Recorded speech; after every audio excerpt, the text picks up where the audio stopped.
This My presentation is on the social fabrics changed by society, inspired by the documentary, The Social Dilemma. Hello, this presentation was created by me, Jade Sheldon. I am the product of a confused reality. We are engineered and manipulated by an artificial superbrain, changing the fabrics of society. So this is not just for me, it is for everyone, as we are all products of a confused reality and products of a big advertising scheme of technology. So who controls what you view? I am the product because a product is any good, service, or idea that can be offered to a market to satisfy a want or need. Ads are being pushed on us constantly by an algorithm specifically tracking our every move. Our reality is a construct made up by humans. We only have societal norms because of opinion and comfort. So that's relating to like gender norms. The digital revolution has changed the way we think and do, forced to adapt to new technologies. Real reality in one's own being created by oneself. This new idea of online reality can disassociate us from real interactions. However, these technologies have become our everyday life, plugged in, accepted by most, sometimes questioned, but quickly forgotten. Questioning yourself is important. Now we can question the given norms, realizing things haven't always been one certain way and don't have to be. We're all trapped, caught up in something we didn't and still don't completely understand. The insane numbers of teens suffering from anxiety and depression correlate directly to social media. There are pros such as knowledge, widespread communication to the mass media, information availability, research and inventions, digital art, and a place to fit in, such as niche groups. But there are cons, such as information shoved down our throats, being marketed to, agreeing to contracts we didn't recognize the harms, mental illnesses, niche groups that can be harmful, minor pornography, inspired violent mindsets, and making you feel like your opinion is always right, which can be related to like political ideas, especially seeing today as we're very divided. We live in a conscious-based reality where we just take things for how they are presented and said to us, but we really need to start questioning everything and realize our opinions and biases and what we accept into our life. So the mass media is communication that reaches large audiences without direct contact between the sender, recipient, speaker, and listener. So the dangers of this include spreading false information, forced expectations on social media, and niches for anyone, which can lead to great connections with people like you, or dangerous ideas by groups that shouldn't be encouraged. So this could be related to like radical political groups or self-harm or eating types of groups online that younger children may get into. How the internet has grown. The internet began as an idea to spread and contain knowledge and to connect people.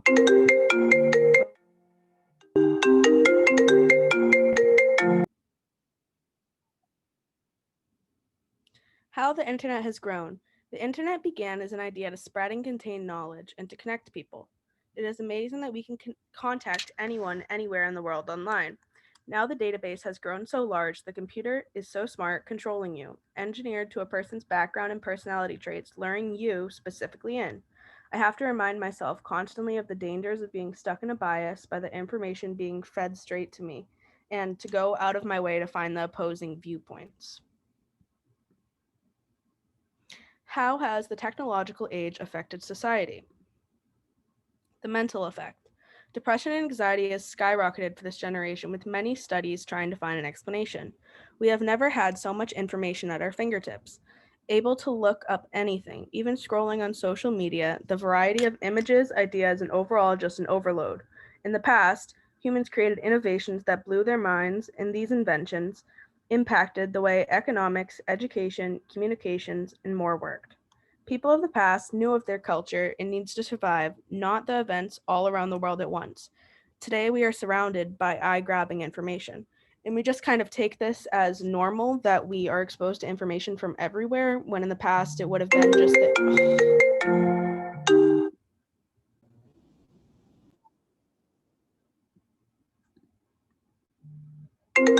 Oh,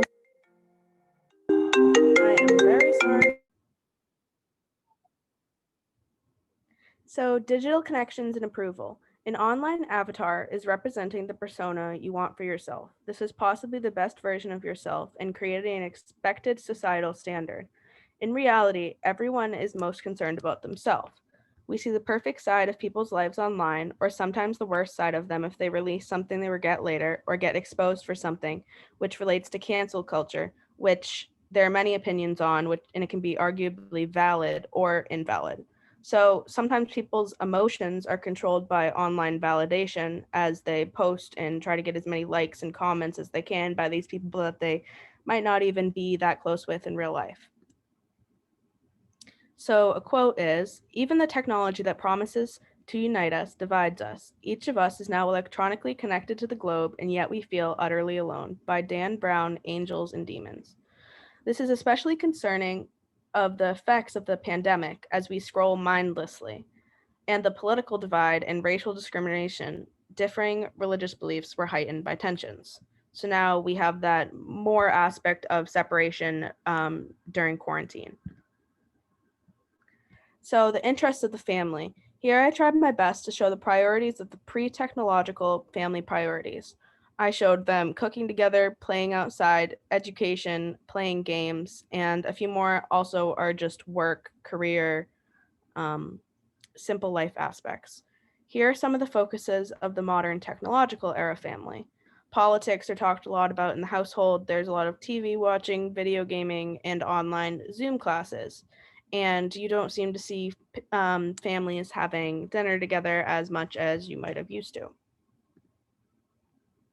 So, another quote: "I have no faith in salvation through technology. I think that technology will have no appreciable saving effect upon humanity. Today, humans are now only more technology dependent, not more happy, not more wise, nor more enlightened than they were 6,000 years ago."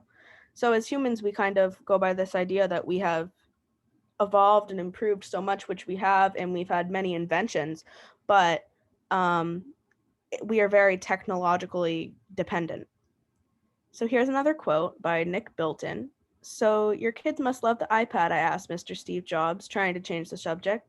"The company's first tablet was just hitting the shelves. They haven't used it," he told me. "We'd limit how much our technology our kids use at home," which was very ironic because he's a man who is known for his technological advances.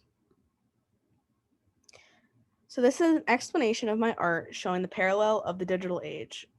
My art shows the parallel of life priorities and routine before technology versus today, where we are surrounded with it, representing the digital divide.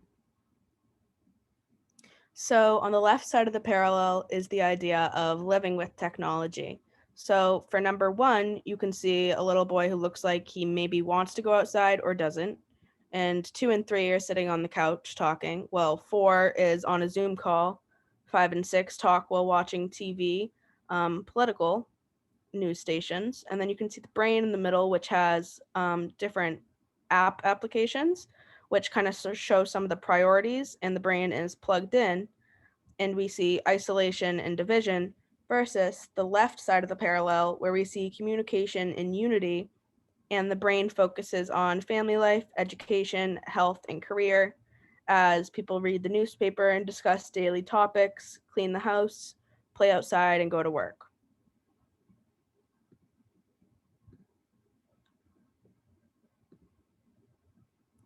So, with technology, and these are supposed to be corresponding to this as the numbers go on the comments. So, one, a kid thinks about how he'd rather stay inside and play video games. Two, a woman on the couch says, "A mask is infringing my freedoms. Corona is a hoax." Three, a man on the couch says, "I hate how the right side thinks." Four, a girl lays in bed on Zoom worrying about social pressures and all of her homework. Five, at the table watching TV, they say, "The votes are fake. Trump won. I'm storming the Capitol." Six, "Absolutely not. Biden is my president," says the other. "You complained when I attended Black Lives Matter protests." So that is with technology. And then before technology, on the bottom right, one, the girl going outside to play says, "I'll be back by dinner. I'm going to the park." Two, a person leaves for work, thinking about providing money for bills and food. Three, a child does their homework, trying to have time to hang out with neighborhood friends. Four, at the table they say, "I cannot wait to go to a play at the theater as a family." Five, the other said, "Let us tend the garden while the kids are playing." Six, as they cooked, they said, "I am more grateful I am more than grateful. I'm going to bring some of this meal to the shelter. And a reminder is wear a mask, social distance to save lives. The problem. So the problem is we can't put the genie back in the bottle, which was a very big idea in the documentary The Social Dilemma, which I use inspiration from. So no one can fix this problem. What is there to really do? We have begun to acknowledge the issues, but we are also technologically advancing every day. Advances in medicine are a pro of this adaptation, but it is a contract of life with advancements none of us agreed upon. The road to change is realization. So, this realization of the problem is us being able to identify what we can do without completely taking away technology, because no one's going to do that, but we need to acknowledge the addiction and the pros and cons. So, a solution, a quote. I urge all responsible citizens across the world to demand the parliament of your country to ban the use of any social media platform that doesn't have a health hazard warning on their welcome screen, stating excessive use of this platform can cause severe mental health problems. So that would mean when you open the app every time that a warning would show and that we could be warned of the effects. A solution could be a health warning before using technology, or a way to not have an algorithm, since all of these things are chosen by technology and it keeps track of everything that we research on our own, compiling it all to show you what it thinks you want to see.